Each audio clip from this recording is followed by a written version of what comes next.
Hello everybody, we're back in the shop again and we're answering another viewer's request. What you're looking at there is just a top of a grill. I had a few people wondering how when they go to put their grill welting on, how to split rivets and get them to sit right. I don't know if you can see that, I'm not zoomed in on it, but that's your standard split rivet, and that goes through your welting. There's just a little piece of welting, and that'll go through your welting and then through the hole, and then you have to upset the other side there and curl it around and make it tight. Well, I've been making these tools for, I think I made my first one probably about 30 years ago, and I understand now somebody's actually making a pliers to do this, and I haven't seen it, and I know there's a few guys on some of those forum sites and stuff that one guy will buy the tool and then they'll pass it around to other guys that are doing their welting because people don't want to buy the tool or something like that. I'm not sure why they do it that way, but this is for the guy, I guess in his garage, or guy or girl in their garage, who likes to tinker around, likes to make their own tools, likes to have their own tools, and you could probably make this tool for $0 out of your pocket.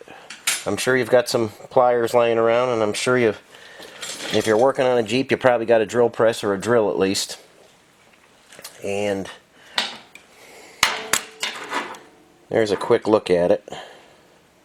I'll show you it more in detail. But basically, I just welded that to a pair of pliers. And what I started with, probably got a couple chunks of steel laying around in your garage. I started with 2 pieces of steel. It's easier to drill a hole in 2 pieces there than trying. I mean, you could do it with an end mill if you have a tiny little 1/4-inch ball end mill or something like that. You can mill it out. But if you've just got a drill press or something, I think you can see that.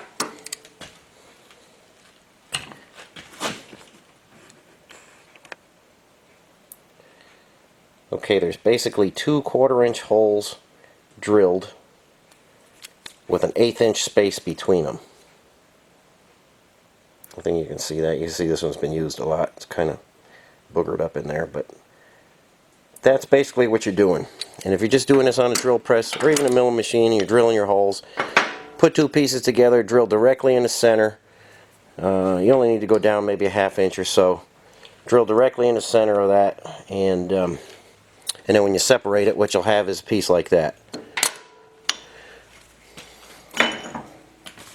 And then from that point, you've got to pick what kind of pliers you like. Now this is your standard channel lock. And when you move the jaw here, you can see it kind of swings in an arc. It's not terrible, but I don't use that kind. I like this kind here. You see when I move that, it moves nice and square to my bending, what's going to bend over the rivet. And that's the kind I like to use. This is a German pliers. They're a little pricey, and you might not want to sacrifice one for doing, just putting welting on. But it does make a difference, and it's nice if it slides parallel, the jaws slide parallel. It really makes a difference. But you can get away with it with a channel lock. You just got to be careful and adjust them a couple times to get the rivet flared out. So I'm going to get some welting set up, and I'll be right back with you, and we'll put a rivet in. Okay, you'll see with these pliers you could get in anywhere on the grill, even where that little hump is right there. You can get in there. You get all along the sides. You could hit these side areas over here easily. We're going to put a rivet in. I'm hoping you're going to be able to see this. We're going to put one in right here on the edge. I think you'll be able to get the best camera shot there. And as you're going along, you'll have a big piece of welting, and you just cut it long. And I like to start in the center and work both ways. And that gets it nice and tight. But basically, you either punch a hole or pierce a hole in your welting, and then you'll put your rivet through, and then you'll send that through there.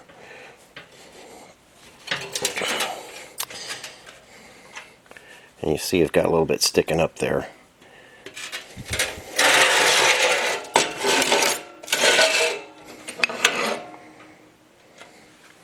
Yeah, I might need to adjust the camera a little bit to get you a better shot. Hang in there with me, I'll be right with you. Okay, I hope you can see that alright. We've got our rivet through the welting. We're sticking it through there. And we've got our pliers adjusted. Now you want to get the split of the rivet right in the center there. And we're just going to give it a little squeeze to make sure everything's going okay. And I hope you can see that. It's starting to split right now. And that's what we want. And on these pliers you have an awful lot of teeth on there. You can make fine adjustments. And we'll adjust it. And we'll come in there. And we'll give it a good squeeze. Okay, you can see it's starting to roll out now. Now that we've got it rolled most of the way out, we go on the flat part of our die and we give it the final squeeze, and you can see that rolled it up and curled it right over real nice, and our welting is secured, is really secured down tight on there.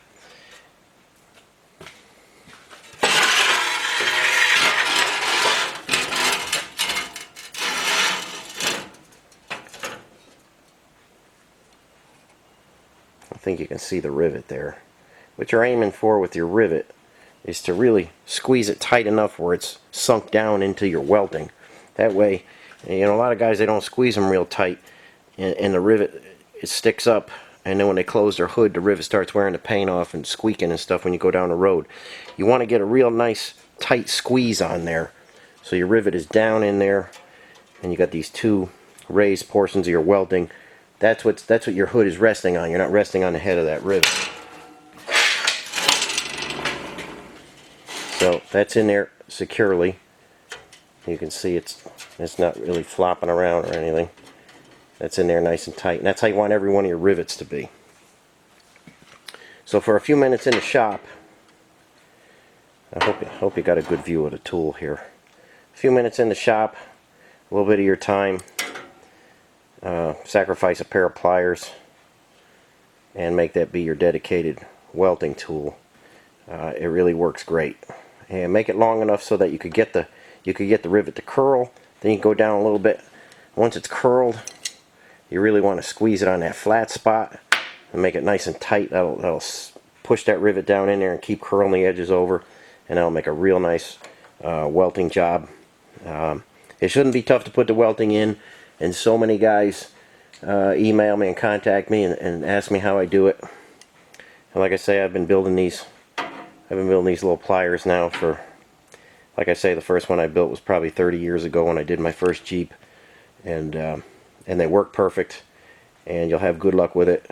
Like I say, a couple 1/4 inch holes, leave an 1/8 inch space between them to start splitting the rivet, and your next welting job should go very smooth. So just a quick one. Hope that helps out a couple viewers that were wondering how it's done. And if you liked the video, hit the like button. Subscribe to the channel. Let me know if there's anything you'd like to see. And as always, thanks for watching, and I'll catch you on the next video.